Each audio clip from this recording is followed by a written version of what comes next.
Nehemiah preaches the cross, because on the cross of Jesus Christ, justice, holiness, and grace kiss.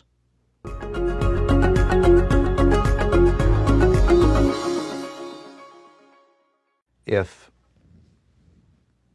I love Ezra, you just have to love Nehemiah. It's a companion book, same sort of period of time of the rebuilding of Jerusalem, the rebuilding of the wall. It's a time of restoration and reconciliation and rebuilding. And I love that the picture of those three words, think of those three words: reconciliation, restoration, rebuilding. Those three words are at the heart of the redemptive story. Reconciliation, God reconciles us to himself. Israel is reconciled again. God restores us to what we were meant to be and what we were meant to do. And God rebuilds us. Your heart is in the process of rebuilding. We call that progressive sanctification. It's God's process of a moral rebuilding of all of us, because the house that is our heart has been broken down by sin.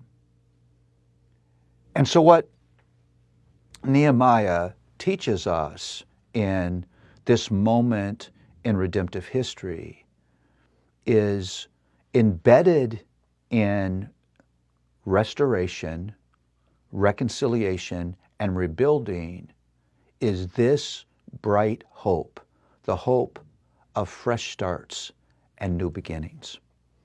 That what grace offers us, what redemption offers us, what God offers his people is fresh starts and new beginnings. Listen, God in his righteousness would have been completely right in turning his back on these people and saying, I'm going to walk away from this.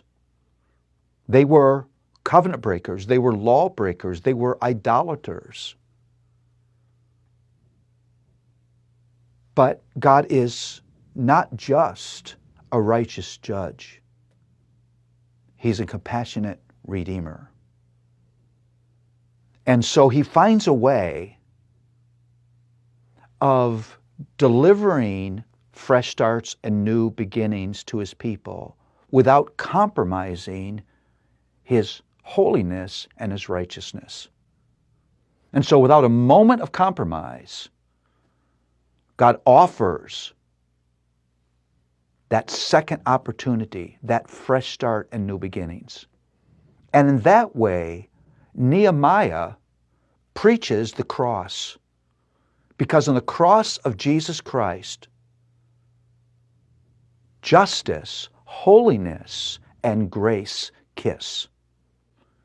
You see, God would not walk away from his holy requirement and say, these are kind of nice people. Let's just forgive them and move on. Jesus had to come. He had to live a perfect life. He had to die an acceptable death, because God would not turn from his justice in order to deliver his grace. On the cross, justice and grace intersect, intermingle. The hope of humanity is that God would not abandon his righteousness. If this world is not run by one who is righteous, we have no hope. But the hope of the world also is God would not abandon his grace. Restoration, reconciliation, rebuilding. That was not just the plan for Nehemiah. was not just the hope of the people in that period of time, that God would restore them, that God would reconcile them, that God would rebuild for them, is the hope of every human being who's ever taken a breath. That there is reconciliation, there is restoration, there is rebuilding. Welcome to the hope of Nehemiah.